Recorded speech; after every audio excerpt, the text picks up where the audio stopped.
నమస్కారం G news కి స్వాగతం నేను స్వప్న ముందుగా హెడ్లైన్స్ చూద్దాం యూపీఎస్సీకి టీడీపీ అధినేత చంద్రబాబు లేఖ ఏపీలో ఐఏఎస్ కన్ఫర్మేషన్ ప్రక్రియ చేపట్టడం ఎన్నికల కోడ్కు విరుద్ధమని వ్యాఖ్య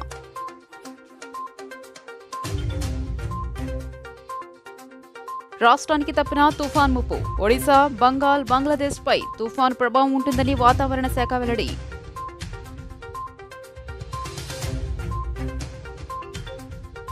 నేటి నుండి ప్రారంభమైన 10th సప్లిమెంటరీ పరీక్షలు ఉదయం 8 గంటల నుంచే పరీక్షా కేంద్రాలకు క్యూ కట్టిన విద్యార్థులు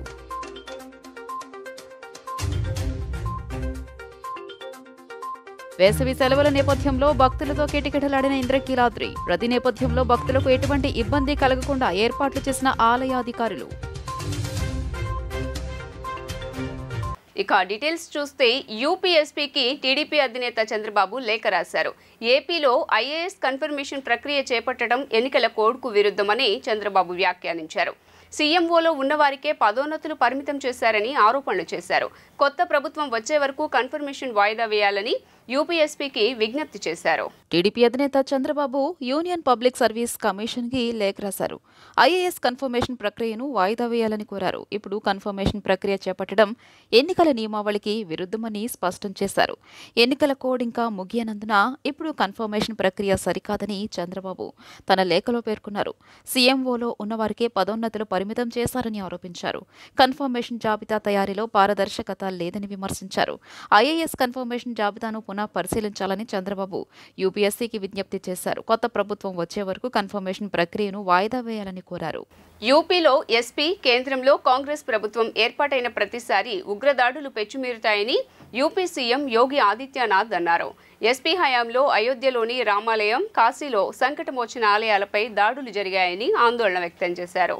సీఎంగా అఖిలేష్ యాదవ్ మొట్టమొదట ఉగ్రవాదులపై కేసులు ఉపసంహరించారని, అదృష్టవశాత్తు ఈ వ్యవహారంలో న్యాయస్థానం జోక్యం చేసుకుందని వివరించారు. లోక్సభ ఎన్నికల ప్రచారంలో భాగంగా యోగి ఆదిత్యనాథ్ శుక్రవారం థియోరియాలో జరిగిన ర్యాలీని ఉద్దేశించి మాట్లాడారు. ప్రధాని నరేంద్ర మోదీ హయాంలో అన్ని వర్గాల అభ్యున్నతికి చర్యలు చేపడుతున్నామని చెప్పారు. మోదీ ప్రభుత్వ హయాంలో అందరికీ భద్రత, ప్రతి ఒక్కరికి గౌరవం, అభివృద్ధి, పేదల సంక్షేమం ప్రాధాన్యతలుగా ముందుకు సాగుతున్నామని అన్నారు. मोदी जी ने जो पंच प्रण की बात कही उसमें एक बात यह भी कही कि हमें अपनी सुरक्षा बलों का सम्मान करना होगा और बहनों और भाइयों, सम्मान व्यक्त करने का इससे अच्छा माध्यम नहीं कि अगर त्रिपाठी जी ने सीमा की सुरक्षा के लिए अपना पूरा जीवन समर्पित किया है तो आज अगर उनका पुत्र लड़ने के लिए आया है तो एक वोट हम भी इसके प्रति उनका सम्मान व्यक्त करते हुए देंगे। बहनों और भाइयों, याद करिए कांग्रेस के समय में आतंकी घटनाएं घटित होती थी. हम लोग बोलते थे कि भाई आतंकवाद से निपटो. कांग्रेस के लोग और समाजवादी पार्टी के लोग क्या कहते थे? ये कहते थे आतंकवादी सीमा पार के हैं. और आज आप देखते होंगे पटाखा भी जोर से फट जाए ना तो पाकिस्तान पहले सफाई देता, कहता साहब मेरा हाथ नहीं है. उसे मालूम है मोदी जी के नेतृत्व में आतंकवाद और नक्सलवाद समाप्त हुआ है और उसे मालूम है ये नया भारत है, छेड़ता नहीं है लेकिन कोई छेड़ेगा तो छोड़ता भी नहीं है, छोड़ता भी नहीं है. एयर स्ट्राइक और सर्जिकल स्ट्राइक करके पाकिस्तान के अंदर घुस करके जहां कहीं छुपे होंगे और उसको छुपाने वाले आकाओं को भी वही नष्ट करके भारत की सुरक्षा और अपने नागरिकों को सुरक्षा आज का भारत दे रहा है. विकास के बड़े बड़े कार्य हो रहे हैं. हाईवे 4 लेन, 6 लेन, 12 लेन के एक्सप्रेसवे बन रहे हैं. चीनी मिलें लग रही हैं.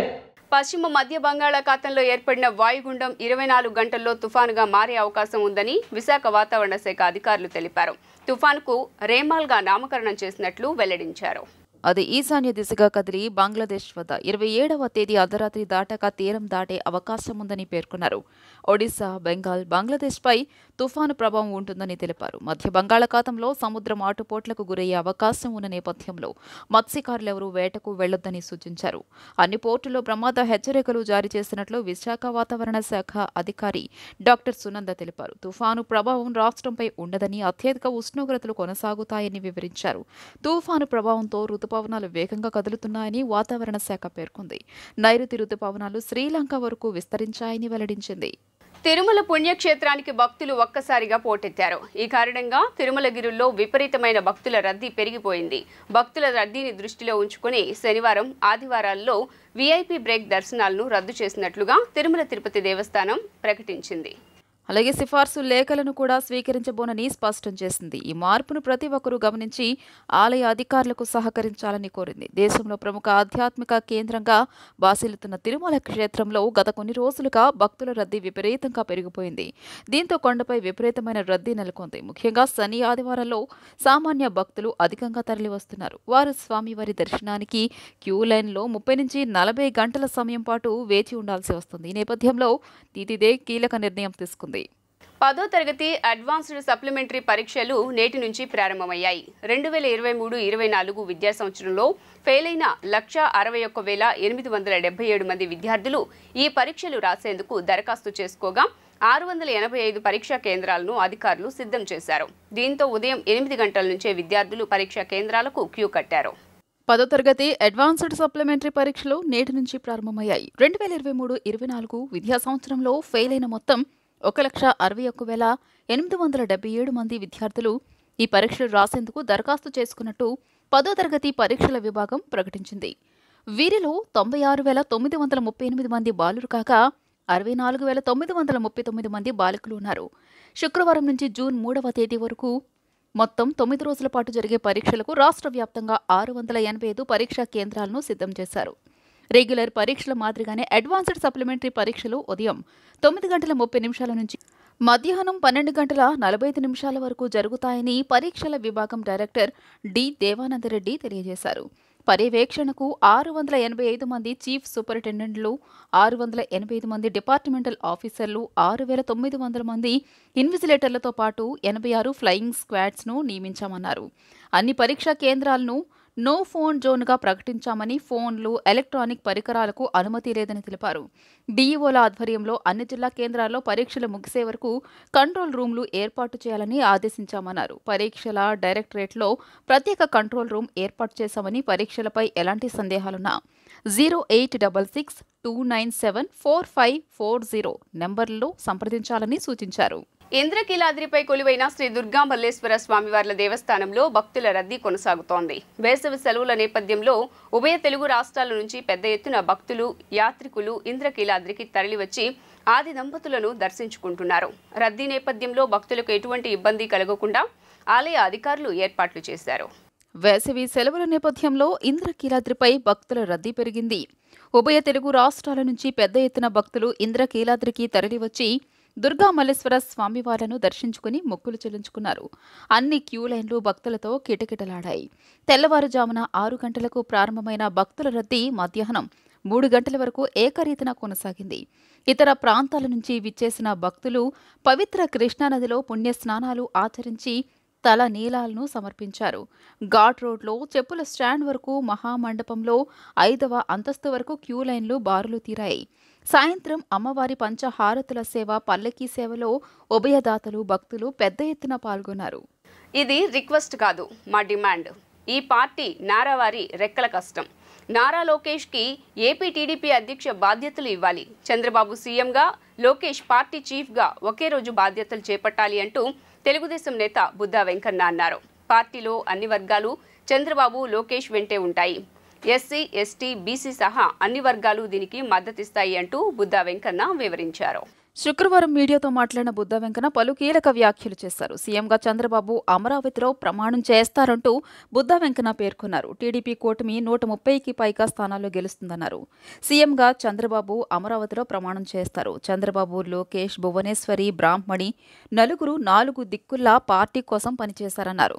చంద్రబాబు ఆత్మకథ రాస్తే అందులో తనకో పేజీ ఉంటుందన్నారు. తాను చంద్రబాబు పాదాలను తన రక్తంతో కడిగానన్నారు. పార్టీ కోసం లోకేష్ 3,130 32 కిలోమీటర్లు పాదయాత్ర చేశారంటూ బుద్దా వెంకన్న గుర్తు చేశారు. ఈసారి రాష్ట్ర పార్టీ బాధ్యతలు లోకేష్కి ఇవ్వాలన్నారు. చంద్రబాబు సీఎంగా ప్రమాణ స్వీకారం చేసిన రోజునే రాష్ట్ర టీడీపీ బాధ్యతలు లోకేష్కి అప్పగించాలంటూ కోరారు. ఇప్పటివరకు సమర్థంగా పనిచేసిన అచ్చెన్నాయుడు కేబినెట్లో ఉంటారన్నారు. లోకేష్కు పార్టీ పగ్గాలు ఇవ్వాలనేదే తమ డిమాండ్ అని, తెలుగుదేశాన్ని కాపాడే శక్తి లోకేష్కి ఉందంటూ బుద్దా వెంకన్న అభిప్రాయపడ్డారు. తెలుగు వారికి పసుపు జెండా రెపరెపలాడాలంటే ఇవాళ ఉన్న పరిస్థితుల్లో నారా లోకేష్ బాబు గారికి పార్టీ బాధ్యతలు అప్పచెప్పాలి. ఇది మాత్రం నేను చంద్రబాబు గారిని రిక్వెస్ట్ చేయట్లా. నేను మాత్రం ఇది చంద్రబాబు నాయుడు గారు ఒక దగ్గర నాకున్న కానీ చనువు కానీ చంద్రబాబు నాయుడు గారికి నా మీద ఉన్న ప్రేమ కానీ దానివల్ల నేను దీన్ని మాత్రం నేను డిమాండ్ చేస్తున్నా. అది కూడా తండ్రి ముఖ్యమంత్రి, తనయుడు పార్టీ అధ్యక్షుడు ఒకే రోజు జరగాల. ఎందుకంటే ఎలాగ అచ్చెన్నాయుడు గారు చంద్రబాబు నాయుడు గారు క్యాబినెట్లోకి వెళ్తారు కాబట్టి ఆ రోజే జరగాలని చంద్రబాబు నాయుడు గారిని మేము డిమాండ్ చేస్తున్నాము. తెలుగుదేశం పార్టీ అధ్యక్ష బాధ్యతలు మీకు కష్టమైన లోకేష్ బాబు గారు, ఎందుకంటే చిన్న వయసు అయింది, ఈ 5 సంవత్సరాలు కూడా ఫ్యామిలీకి టైం ఇవ్వాల. మళ్ళీ అధ్యక్ష బాధ్యతలు ఇస్తే మళ్ళీ ఫ్యామిలీకి అయినా సరే కార్యకర్తల కోసం, పార్టీ కోసం మీరు అధ్యక్ష బాధ్యతలు చేపట్టాలని మిమ్మల్ని అయితే రిక్వెస్ట్ చేస్తున్నాం. చంద్రబాబు నాయుడు గారిని డిమాండ్ చేస్తున్నాం. ఎందుకంటే మిమ్మల్ని ఫ్యామిలీకి దూరంగా ఉండమని కూడదు కాబట్టి మిమ్మల్ని రిక్వెస్ట్ చేస్తున్నాను. చంద్రబాబు నాయుడు గారిని డిమాండ్ చేస్తున్నాము. ఈ రాష్ట్రానికి తెలుగుదేశం పార్టీ అధ్యక్షుడిగా నారా లోకేష్ బాబు గారిని నియమించాలి. ఎన్నికల ఫలితాలు వెలువడే వరకు కోడ్ నిబంధనలు అమల్లో ఉంటాయని, ప్రజలు పోలీసులతో సహకరించాలని వెస్ట్ ఏసీపీ మురళీకృష్ణారెడ్డి పేర్కొన్నారు. 144 సెక్షన్ అమల్లో ఉందని, ప్రజలు రోడ్లపై గుంపులుగా నిల్చోకూడదని తెలిపారు. ప్రజల సహకారంతో ఎన్నికలు ప్రశాంతంగా జరిగాయని, కౌంటింగ్ రోజున రోడ్లపైకి వచ్చి ఎటువంటి గొడవలు చేయొద్దని, బాణాసంచా కాల్చినా కఠిన చర్యలు తీసుకుంటామన్నారు. కొత్తపేట పోలీస్ స్టేషన్ పరిధిలోని పాత రాజరాజేశ్వరిపేట, కంసాలిపేట పరిసరాల్లో పోలీసులు ఫుట్ పెట్రోలింగ్ నిర్వహించారు. పాత రాజరాజేశ్వరిపేట ర్యాంపు నుంచి ప్రారంభమైన ఫుట్ పెట్రోలింగ్ పలు ప్రాంతాల్లో సాగుతూ ప్రజలకు అవగాహన కల్పించారు. 144 సెక్షన్ అమలులో ఉందని, ప్రజలు రోడ్లపై గుంపులుగా నిల్చోకూడదని చెప్పారు. ప్రజా సహకారంతో ఎన్నికలు ప్రశాంతంగా జరిగాయని, కౌంటింగ్ రోజు కూడా ప్రజలు సహకరించాలని కోరుతున్నామన్నారు. కౌంటింగ్ రోజున రోడ్లపై వచ్చి ఎటువంటి గొడవలు చేయొద్దని, బాణసంచా కాల్చిన కఠిన చర్యలు తీసుకుంటామన్నారు. కొత్తపేట సీఐ గణేష్ పర్యవేక్షణలో పోలీస్ సిబ్బంది స్థానికులకు అవగాహన కల్పించారు. ఎన్నికలు ప్రశాంతంగా ముగిసేటందుకు గాను ప్రజలందరూ కూడా చక్కగా సహకరించారు. అందువల్లనే ప్రశాంతంగా ముగిసింది. కానీ జూన్ 4వ తారీఖున ఎన్నికల కౌంటింగ్ కూడా ఉంది. ఆ కౌంటింగ్ సందర్భంగా ప్రజలు ఎవరో కూడా ఎటువంటి గొడవల్లోనూ తలదొచ్చొద్దని, ఊరికే అనవసరంగా రోడ్ల మీదకి వచ్చి అలర్ట్ చేయడం అది చేయరాదని సెక్షన్ 144 సెక్షన్ కూడా అమల్లో ఉంది. మనకి ఎలక్షన్ కమిషన్ కూడా 6వ తారీఖు వరకు కూడా మనకి ఈ ఊరేగింపులు కానీ, సభలు సమావేశాలు నిర్వహించడం కానీ ఇటువంటి ఏమి కూడా చేయరాదని ఉత్తర్వులు ఇవ్వడం జరిగింది.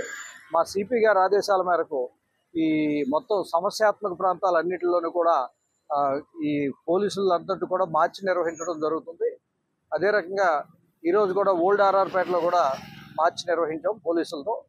మెయిన్ పర్టికులర్గా ముఖ్య ఉద్దేశం ఏంటంటే ఈ మార్చి నిర్వహించడంలో ప్రజలందరూ కూడా కౌంటింగ్ జరగటానికి కూడా బాగా సహకరించాలని, ఎవరు కూడా ఏ పార్టీ నెగ్గినప్పటికి కూడా అనవసరంగా వాళ్ళు కూడా వెళ్ళి ఊరేగింపుల్లో పాల్గొనడం అటువంటి ఏమీ చేయకూడదని చెప్పి, ఎలక్షన్ కౌంటింగ్ టైంలో కూడా అందరూ కలిసి ఒక చోట గుమికూడి ఊరికే అల్లర్లో న్యూసెన్స్ జరగకుండా చూస్తారని ఈ సందర్భంగా మచిలీపట్నంలో పోలీసులు నిర్వహించిన మాక్ డ్రిల్ అందరినీ ఆకట్టుకుంది. ఈ నెల 13వ తేదీన జరిగిన సార్వత్రిక ఎన్నికలకు సంబంధించి వచ్చే నెల 4వ తేదీన కృష్ణా విశ్వవిద్యాలయంలో ఓట్ల లెక్కింపు ప్రక్రియ ఉన్న నేపథ్యంలో జిల్లా పోలీసు యంత్రాంగం అప్రమత్తమైంది. ఆ రోజున ఎవరైనా అల్లర్లు, అలజడులకు పాల్పడినా, చట్ట వ్యతిరేక చర్యలకు దిగినా పోలీసు పరంగా తీసుకునే చర్యలపై జిల్లా ఎస్పీ అద్నాన్ నయీం అస్మీ ఆదేశాల మేరకు సిబ్బంది మాక్ డ్రిల్ నిర్వహించారు. మచిలీపట్నంలోని కోనేరు సెంటర్లో జరిగిన ఈ మాక్ డ్రిల్లో అల్లరి మూకలు, ఆందోళనకారుల వేషధారణలో పోలీస్ సిబ్బంది సివిల్ దుస్తులు ధరించి అక్కడికి చేరుకుని ఆందోళన చేపట్టగా, పోలీస్ యూనిఫామ్లో కొంతమంది అక్కడికి హుటాహుటిన చేరుకుని పరిస్థితులను అదుపులోకి తెస్తున్నట్టు సహజంగా నటించారు. ఇదంతా మాక్ డ్రిల్లో భాగమని, అక్కడి జనం ఊహించలేని స్థాయిలో పోలీసులు ఈ కార్యక్రమాన్ని నిర్వహించి ప్రజలను మెప్పించారు. మహిళా పోలీసులు సైతం చుడిదార్లు, చీరలు ధరించి ఆందోళనకారులా వ్యవహరించడంతో జనం అక్కడ నిజంగా ఏదో జరుగుతుందని కొద్దిపాటి ఆందోళనకు లోనయ్యారు. పోలీసులు సైతం బాష్పవాయువులు ప్రయోగించడం, గాల్లోకి రబ్బర్ బుల్లెట్లతో కాల్పులు జరపడం, వాటర్ క్యాన్లను ఉపయోగించి చెల్లాచెదురు చేయడం ఇదంతా మాల్లో భాగమని అధికారులు అక్కడికి చేరుకుని చెప్పారు. అనంతరం జిల్లా ఎస్పీ అద్నాన్ నయీం అస్మి మాట్లాడుతూ కౌంటింగ్ ప్రక్రియను ప్రశాంత వాతావరణంలో నిర్వహించేందుకు ప్రజలు, ప్రజాప్రతినిధులు, రాజకీయ పార్టీల నాయకులు పోలీసులకు సహకరించాలని కోరారు. కౌంటింగ్ కేంద్రానికి చుట్టుపక్కల 144 సెక్షన్ పోలీస్ యాక్ట్ 30 అమల్లో ఉన్నందున జనం గుంపులుగా ఒకే చోటకు చేరకూడదన్నారు. ఎలాంటి దుర్ఘటనలకు పాల్పడినా పోలీసు చర్యలు తప్పవని హెచ్చరించారు. Additional SP Venkateswararao, AR additional SP Prasad, Bandaru DSP Mohammed Subhan, AR civil police సిబ్బంది పాల్గొన్నారు. Thankful to all the public, మన మీడియా మిత్రులకు, ఆల్ పబ్లిక్ రిప్రజెంటేటివ్. ఇప్పటి వరకు మన జిల్లాలో ప్రశాంతంగా జరిగిన ఎలక్షన్. ఓల్డ్ చిన్న విషయం జరిగినాయి ఇక్కడ పనిమలూరు, గన్నవరం ఏరియాస్ లో. దాన్ని చూస్తే అందరి కేసెస్ లో we have book strong cases. No accused has been let gone aside. అందరి కేసెస్ లో ఇప్పటి వరకు అరెస్ట్ లేకపోతే నోటీస్ ఇవ్వడం జరిగింది. సో మన తరఫున అక్కడే అపీల్ ఉంది.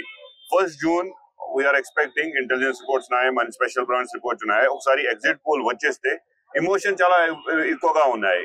Somebody will win, somebody will lose. ఈ సందర్భంలో definitely some people will break their heart, some people will be very happy. But మన ప్రజలకి అందరికి మన తరఫున అపీల్, హృదయపూర్వక appeal, whatever you want to do, celebrate in a manner which is not offensive to others. ఆ రోజు DJ processions లేదు, march victory processions లేవు, ఫైర్ క్రాకర్స్ లేవు, petrol bombs or the stone pelting లేదు. All these things has to be taken care. అందరికీ తెలిసింది. We have served notices to everybody. మీ తరఫున అందరికీ అపీల్, కంట్రోల్ యువర్ ఇమోషన్. ఆ రోజు మన అందరూ ప్రజలకు, ఆల్ ద క్యాండిడేట్స్ కానీ, దేర్ మెయిన్ ఏజెంట్స్ కానీ, మెయిన్ సపోర్టర్స్ కానీ, పబ్లిక్ కి హృదయపూర్వకంగా it is just 1 day. 4th June is just like another day. Celebrate the democracy. It's the festival of democracy. మన ఎలక్షన్ ఇది 5 సంవత్సరం ఒక్కసారి జరుగుతున్నాయి. మీ అందరూ మీరు సేవలో ఉంటారు. Anybody is feeling any injustice or any complaint is there, we are all there for you. మన అందరూ ఆఫీసర్స్, మన అందరూ సిబ్బంది, we have taken care. చాలా కష్టపడి పని చేస్తున్నారు. ఇప్పుడు చూస్తే మన అందరూ అక్కడ ఈ రైట్ డ్రిల్, ఈ 12:44 degrees లో వేసుకోవడానికి it's a very difficult thing. So don't, it's a very, very difficult and a painful thing for us also. So let us cooperate, help each other to ensure that counting happens peacefully. The victors celebrate in a good manner. The losers don't feel bad, and again they will get another chance in future. So మన తరఫున హృదయపూర్వకంగా ఆ రోజు ప్రశాంతంగా appeal అందరికీ మన తరఫున ఉంది. Otherwise, if anybody breaks law is there to catch up. జిల్లాలో ఈ నెల 13న నిర్వహించిన సార్వత్రిక ఎన్నికలకు సంబంధించి జూన్ 4న ఓట్ల లెక్కింపు జరపాల్సి ఉన్నందున ఈసీఐ సీఈఓ మార్గదర్శకాలను అనుసరించి పార్లమెంటు, అసెంబ్లీ నియోజకవర్గాల వారీగా ఓట్ల లెక్కింపు నిర్వహించేందుకు కౌంటింగ్ కేంద్రాలను ఈ నెల 31వ తేదీ నాటికి సర్వం సిద్ధం చేయనున్నట్లు జిల్లా collector S Dilli Rao, police commissioner PhD Ramakrishna తెలియజేశారు. జిల్లా collector S Dilli Rao, police commissioner PhD Ramakrishna, joint collector Mylavaram RO P Sampath Kumar, Vijayawada నగరపాలక సంస్థ commissioner, Vijayawada central RO Swapnil Dinkar Punkar తదితరులతో కలిసి ఇబ్రహీంపట్నం జూపుడిలోని నోవా నిమ్రా కళాశాలలో కౌంటింగ్ ప్రక్రియ చేపట్టేందుకు చేస్తున్న ఏర్పాట్లను శుక్రవారం పరిశీలించారు. ఈ సందర్భంగా కలెక్టర్ ఢిల్లీరావు మాట్లాడుతూ విజయవాడ పార్లమెంట్, 7 అసెంబ్లీ నియోజకవర్గాలకు జూన్ 4వ తేదీన ఓట్ల లెక్కింపు నిర్వహించడం జరుగుతోందని, ఈ ప్రక్రియకు సంబంధించి ఏర్పాట్లు చురుగ్గా జరుగుతున్నాయన్నారు. పనులను మరింత వేగవంతం చేసి ఈ నెల 31 నాటికి కౌంటింగ్ కేంద్రాల్లో 100% పనులు పూర్తి చేయనున్నట్లు తెలియజేశారు. కౌంటింగ్ ప్రక్రియను సజావుగా నిర్వహించేందుకు ఈసీఐ మార్గదర్శకాలకు అనుగుణంగా కౌంటింగ్ కేంద్రాల్లో అన్ని వసతులతో ఏర్పాట్లు చేస్తున్నట్లు వెల్లడించారు. 1000 మందికి పైగా కౌంటింగ్ సూపర్వైజర్లు, కౌంటింగ్ అసిస్టెంట్లు, మైక్రో అబ్జర్వర్లు, ఇతర సిబ్బంది కౌంటింగ్ విధుల్లో పాల్గొనున్నట్లు తెలిపారు. కౌంటింగ్ కేంద్రాల వద్ద కట్టుదిట్టమైన భద్రతా ఏర్పాట్లు చేస్తున్నామని, సూక్ష్మ పరిశీలన, సీసీ కెమెరాల నిఘా నడుమ ప్రక్రియను నిర్వహించనున్నట్లు పేర్కొన్నారు. ఎక్కడా ఎలాంటి గందరగోళానికి తావు లేకుండా సరైన విధంగా బార్కేడింగ్, సూచిక బోర్డులు ఏర్పాటు చేస్తున్నట్లు తెలిపారు. ఫలితాల సమాచారాన్ని ఎప్పటికప్పుడు మీడియా ద్వారా అందించేందుకు వీలుగా హైస్పీడ్ ఇంటర్నెట్ సౌకర్యం, ఎల్ఈడీ టీవీలతో మీడియా కేంద్రాన్ని ఏర్పాటు చేయనున్నట్లు తెలిపారు. రౌండ్ల వారీగా ఫలితాలను మీడియాకు అందజేసేందుకు చర్యలు తీసుకుంటున్నట్లు వెల్లడించారు. అధికారులు, సిబ్బంది, కౌంటింగ్ ఏజెంట్లు, అభ్యర్థులు తదితరులకు అల్పాహారం, భోజనం, తాగునీరు వంటి ఏర్పాట్లు చేయనున్నట్లు వెల్లడించారు. కౌంటింగ్ కేంద్రాల్లోకి నిబంధనల మేరకు మొబైల్ ఫోన్లకు అనుమతి లేనందున నియోజకవర్గాల వారీగా మొబైల్ ఫోన్లను భద్రపరిచేందుకు ప్రత్యేక కౌంటర్లను ఏర్పాటు చేస్తున్నట్లు తెలిపారు. స్ట్రాంగ్ రూమ్ల నుంచి ఓట్ల లెక్కింపు కేంద్రాలకు ఈవీఎంలను తీసుకెళ్లేందుకు సిబ్బంది, అధికారులకు ఒకవైపు, అభ్యర్థులు, ఏజెంట్లు, కౌంటింగ్ ఏజెంట్లకు మరోవైపు వేర్వేరు మార్గాలను ఏర్పాటు చేస్తున్నట్లు వివరించారు. అదేవిధంగా పోస్టల్ బ్యాలెట్లను లెక్కించేందుకు ప్రత్యేక ఏర్పాట్లు చేస్తున్నట్లు కలెక్టర్ ఢిల్లీరావు తెలియజేశారు. కౌంటింగ్ కేంద్రాల వద్ద 3 అంచెల భద్రతా విధానాన్ని అమలు చేస్తున్నామని, పాస్లు, గుర్తింపు కార్డులు కలిగిన వారిని మాత్రమే కౌంటింగ్ కేంద్రాల ఆవరణలోకి అనుమతించడం జరుగుతుందన్నారు. కౌంటింగ్ కేంద్రాల్లోకి ఎట్టి పరిస్థితుల్లోనూ సెల్ ఫోన్లను అనుమతించబోమన్నారు. సీసీ కెమెరాల పర్యవేక్షణ నడుమ పకడ్బందీగా కౌంటింగ్ ప్రక్రియ కొనసాగేలా చర్యలు తీసుకున్నట్లు ఆయన తెలియజేశారు. కౌంటింగ్ కేంద్రాల వద్ద విద్యుత్ సరఫరాకు అంతరాయం లేకుండా చర్యలు తీసుకోవడంతో పాటు పార్కింగ్కు కూడా సరైన విధంగా ఏర్పాట్లు చేస్తున్నట్లు తెలిపారు. Nova and Nimra engineering colleges, నేను, సిపి గారు, తర్వాత జేసీ గారు, ఆల్ రిటర్నింగ్ అధికారులు అందరం కూడా కలిసి ఇన్స్పెక్షన్ చేయడం జరుగుతుంది. అంటే కౌంటింగ్ ఏజెంట్స్ ఎలా ఎంట్రీ కావాలి, కౌంటింగ్ స్టాఫ్ ఎంట్రీ అవ్వాల్సినటువంటిది, అండ్ కౌంటింగ్ హాల్స్లో ఎటువంటి ఏర్పాట్లు ఉంటాయి, అక్కడ ఉండేటువంటి టేబుల్స్, దాని మెజర్మెంట్స్, దాని తగ్గట్టుగా మొత్తం అంతా చూసుకుంటున్నాము. మీడియాకి సంబంధించినటువంటిది సెపరేట్గా ఎక్కడ కూర్చోబెట్టించాలి, and candidates and election agents కూడా వాళ్ళని ఏ విధంగా కూర్చోబెట్టించాలి, వాళ్ళకి కావాల్సినటువంటి ఏర్పాట్లు ఎలా ఉండాలి, స్టాఫ్కి కావాల్సినటువంటి మిగిలినటువంటి ఏర్పాట్లు, పార్కింగ్కి సంబంధించినటువంటి ఏర్పాట్లు. ఎందుకంటే ఆ రోజు కౌంటింగ్ స్టాఫ్ కానీ కౌంటింగ్ ఏజెంట్స్ కానీ మొబైల్స్ తీసుకురాకూడదు కాబట్టి ఆ మొబైల్స్ తగ్గట్టుగా ఎటువంటి ప్లాన్ చేసుకోవాలి, ఇదంతా కూడా కొద్దిగా అంటే డీటెయిలింగ్కి వెళ్ళి మైన్యూట్ లెవెల్లో అలా చేయడానికి అన్నట్టుగా ఈరోజు మొత్తం అంతా ఇన్స్పెక్షన్ పెట్టుకున్నాం. సుమారుగా ఒక 50% అనేటువంటి అయింది. ఏర్పాట్లు కూడా కౌంటింగ్ హాల్స్ ప్రిపరేషన్ కూడా మరొక 2 రోజుల్లో కంప్లీట్ అవుతాయి. మళ్ళీ లోపల ఉండేటువంటి ఫర్దర్ మరొక 2 రోజుల్లో మిగిలినటువంటి ఏర్పాట్లు కూడా ఖచ్చితంగా బై 31st అనేటువంటి అన్ని విధాలుగా మేము రెడీగా అనేటువంటి ఉంటాం. సుమారుగా ఒక 1000 వరకు అనేటువంటిది కౌంటింగ్ స్టాఫ్ ఉంటారు. ఒక టేబుల్కి ఒక కౌంటింగ్ సూపర్వైజరు, ఒక కౌంటింగ్ అసిస్టెంటు, ఒక మైక్రో అబ్జర్వర్ ఉంటారు. అదే పోస్టల్ బ్యాలెట్కి వచ్చేసరికి కౌంటింగ్ సూపర్వైజర్తో పాటు 2 కౌంటింగ్ అసిస్టెంట్స్, ఒక మైక్రో అబ్జర్వర్ ఉంటారు. సో ప్రతిదానికి కూడా క్యారింగ్ స్టాఫ్, ప్రతి టేబుల్కి కూడా 2 క్యారింగ్ స్టాఫ్ అనేటువంటి ఉంటారు. సో దాని విధంగా మొత్తం అంతా కలిసి ఒక 1000 వరకు ఇక్కడ ఉండొచ్చు. మీడియాకి నుండి ఒక 150+ అనేటువంటి ఉండొచ్చు. క్యాండిడేట్స్, వాళ్ళకి సంబంధించిన ఏజెంట్స్ అనేటువంటి సుమారుగా మేము ఒక 70 మందిని ఇక్కడికి ఎక్స్పెక్ట్ చేస్తున్నాము. కార్యక్రమంలో డీసీపీలు T Harikrishna, K Chakravarthi, DRO V Srinivasa Rao, Vijayawada తూర్పు RO BH Bhavani Shankar, Tiruvuru RO K Madhavi, Nandigama RO A Ravindra Rao, Vijayawada పశ్చిమ RO E Kiranmayi, Jaggayyapeta RO G Venkateswarlu, DIP RO U Surendranath, DPRO SV Mohan Rao, police revenue, R and B, Transco, అగ్నిమాపక తదితర శాఖల అధికారులు పాల్గొన్నారు. వ్యవసాయానికి టెక్నాలజీ తోడైతే పనులు వేగంగా పూర్తవుతాయి. ఈ క్రమంలో కేంద్ర ప్రభుత్వం మహిళా వ్యవసాయ కూలీలకు డ్రోన్స్ వాడకంపై శిక్షణ అందిస్తోంది. వారిని డ్రోన్ పైలట్లుగా తీర్చిదిద్దేందుకు నమో డ్రోన్ దీదీ పథకం తీసుకుని వచ్చింది. వ్యవసాయ క్షేత్రంలో కొందరు మహిళలకు డ్రోన్ల ద్వారా పురుగుల మందుల పిచికారీని నేర్పిస్తున్న వీడియో సోషల్ మీడియాలో వైరల్ అవుతోంది.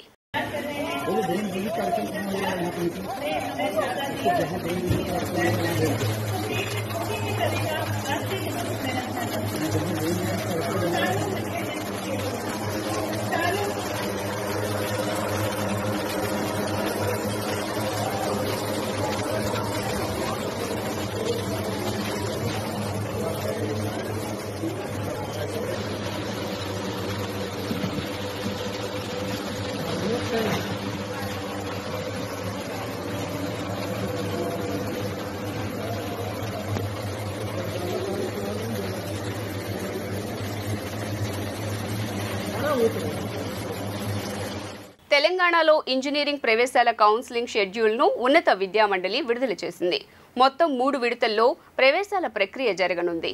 జూన్ 27 నుంచి ప్రవేశాల ప్రక్రియ ప్రారంభం కానుంది. జూన్ 30 నుంచి మొదటి విడత వెబ్ ఆప్షన్లకు అవకాశం ఇచ్చారు.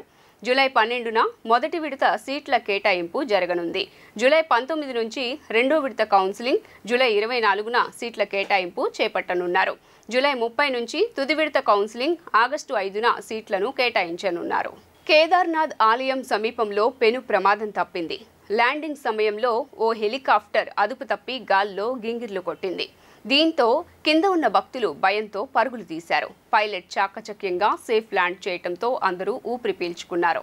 సాధారణంగా ట్రెక్కింగ్ చేయలేని భక్తులు హెలికాప్టర్లో ఆలయం వద్దకు వెళ్తారు. అలాగే శుక్రవారం ఉదయం భక్తులను కేదార్నాథ్కు తీసుకువెళ్తున్న ఒక హెలికాప్టర్ అత్యవసరంగా ల్యాండ్ అయింది. హెలికాప్టర్ గాల్లోకి ఎగిరిన కొద్దిసేపటికే సాంకేతిక లోపం తలెత్తడంతో పైలట్ ఎమర్జెన్సీ ల్యాండింగ్ చేయాల్సి వచ్చింది. కేదార్నాథ్ ధామ్కు 100 మీటర్ల ముందు ఎమర్జెన్సీ ల్యాండింగ్ జరిగింది. ఈ సందర్భంగా హెలికాప్టర్ ఒడిదుడుకులకు లోనైంది. ఒకానొక సమయంలో హెలికాప్టర్ భూమిని బలంగా ఢీకొట్టింది.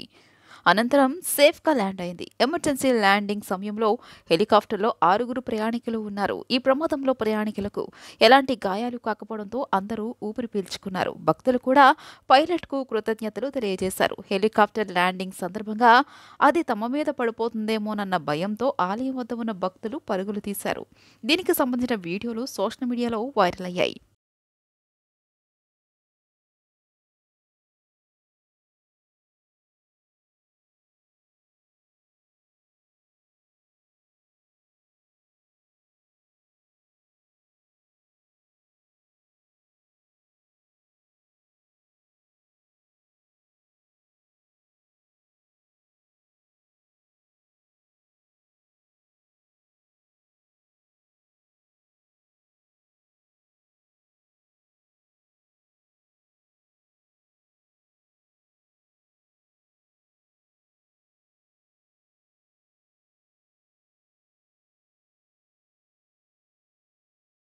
భారత star badminton player PV Sindhu Malaysia Masters 2024 టోర్నీలో సెమీస్కు చేరారు. క్వార్టర్ ఫైనల్లో world number 6 ranker China player హాన్యూపై 21-13, 13-14, 21-12 తేడాతో విజయం సాధించారు. ఈ గెలుపుతో అత్యధిక మ్యాచ్లు గెలిచిన భారత బ్యాడ్మింటన్ ప్లేయర్గా నిలిచారు. ఇంతకు ముందు ఈ రికార్డు సైనా నెహ్వాల్ పేరిట ఉండేది. ఓ టోర్నీలో సింధు సెమీస్కు చేరటం ఈ ఏడాది ఇదే తొలిసారి.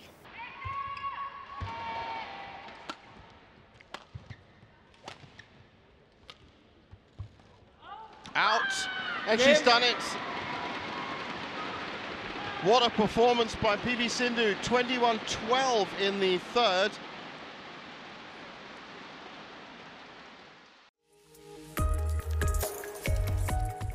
మధ్యప్రదేశ్లోని పెంచ్ టైగర్ రిజర్వర్కు చెందిన కాలర్ వ్యాలీ అనే పెద్ద పులి అంత్యక్రియలకు సంబంధించిన వీడియోను ఓ IRAS అధికారి ట్విట్టర్లో షేర్ చేశారు.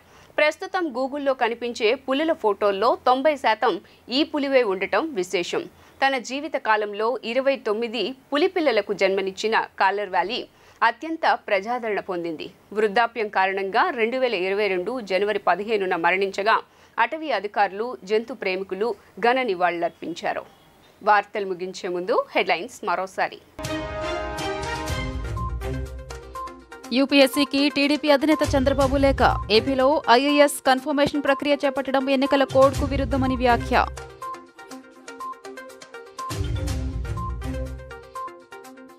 రాష్ట్రానికి తప్పిన తుఫాన్ ముప్పు. ఒడిశా, బంగాల్, బంగ్లాదేశ్పై తుఫాను ప్రభావం ఉంటుందని వాతావరణ శాఖ వెల్లడి.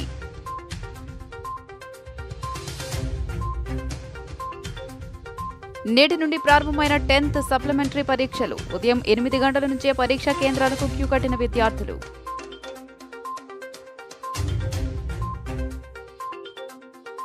వేసవి సెలవుల నేపథ్యంలో భక్తులతో కిటకిటలాడిన ఇంద్రకీలాద్రి. రద్దీ నేపథ్యంలో భక్తులకు ఎటువంటి ఇబ్బంది కలగకుండా ఏర్పాట్లు చేసిన ఆలయాధికారులు. జీ న్యూస్ ఇంతటితో సమాప్తం. తిరిగి వార్తల్లో మళ్ళీ కలుద్దాం. అంతవరకు సెలవు. నమస్కారం.